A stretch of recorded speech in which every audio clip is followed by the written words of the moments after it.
In part one, I took apart and diagnosed my $50 Husqvarna 55 Rancher from Craigslist. It had many issues, mostly fuel related. I replaced the missing intake gasket, missing fuel pickup filter, and hardened fuel line, fished a chunk of rubber out of the impulse port, added tension to the starter, replaced anti-vibe buffers, rebuilt the carb, and then rebuilt it with a new needle assembly, and tuned it for easy start, quick throttle snap, slightly rich four-stroking full speed, and a reliable return to a smooth idle. In this video, I want to turn my attention to something else, and that is seeing if I can adapt this 32-inch bar to fit on this Husqvarna 55, really to fit on the Husqvarna small mount.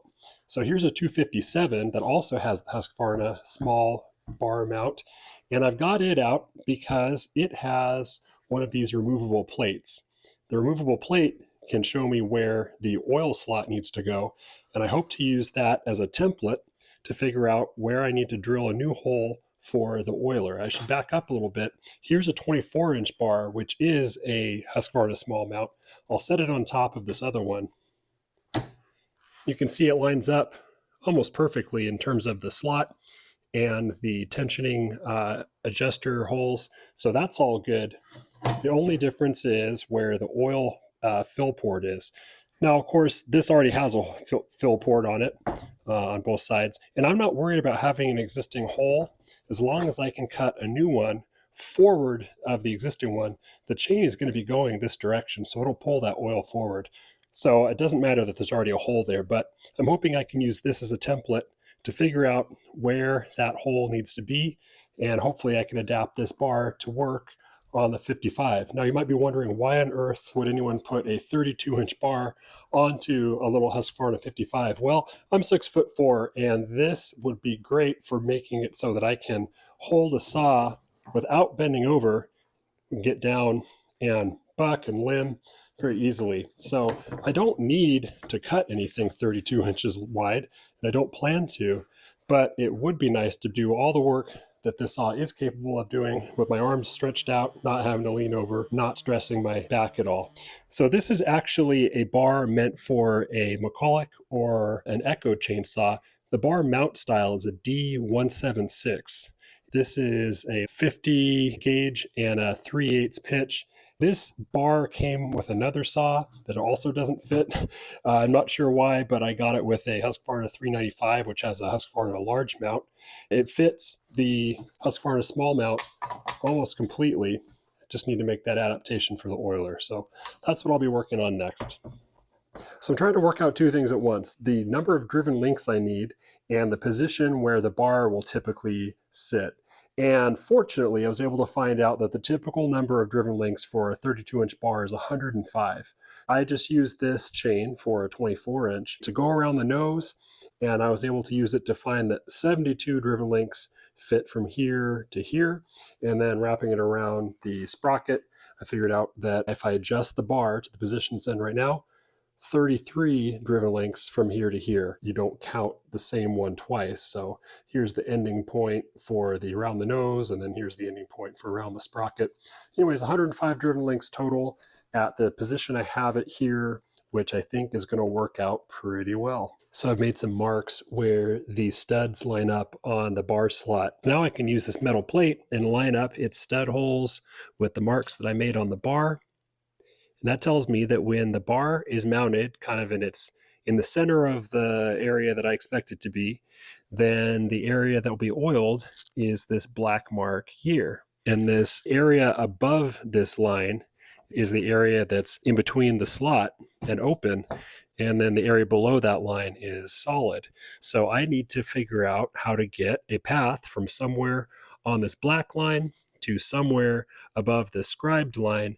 And obviously, I don't want oil just going into the slot and then back out the original hole here. So I would like to probably have the slot something like this. And that way, the oil comes out onto the bar here, and then the chain comes along, drags it forward, and this hole basically doesn't play any part at all. It's probably just end up like grinding or potentially drilling a slot just like that. Well, a lot of playing around, different positions, I've landed on this one right here. So the black mark is the area, the channel where oil is pumped out. And this vertical scribe is where I'm going to make my initial cut. And really that comes down to the fact that it's based on the front of this existing hole, and that makes it easy to translate to the other side as well. But that is where I need it. The trick is I'm going to try to grind in here and then send a hole forward. So I'll use a carbide grinding tool, and then hopefully that will make a flat that then I can use a drill bit to continue on from there up into the area, the center part between the laminations on the other side. Hopefully it'll make sense once I do it. Well, I think I underestimated how hard the material is these bars are made out of. Nonetheless, I was able to cut the slot that I needed right here, just in front of the existing passage hole. So if things work the way I expect, the chain driven links will pass through here, pick up the oil here, drag it forward. There'll never be a chance for oil to go backwards to that original hole. Well, I hooked up the bar to my 257, has the same Husqvarna small mount, and I'd use that to verify that oil is traveling down the bar. Let me get a good angle here. So no problem traveling through the slot I cut. Now it's time to do the same on the other side. So I've got the 105 link Oregon chain for that 32-inch bar. And the question that I was kind of in my head is, how well is it going to oil? This is not adjustable like the 257, 262. Those have an adjuster down here. This one's fixed, so I'm going to put some oil in it. It's empty right now. That's the only thing I'm thinking about, but otherwise I think this is going to work. So let's switch over to this 105 chain and give it a whirl. I had to zoom way out to get the whole thing in frame. Let's go ahead and start it up though with the big old 32-inch bar. I do have the chain brake on. I don't have to worry about keeping that off the table initially for startup. So here we go. First go around.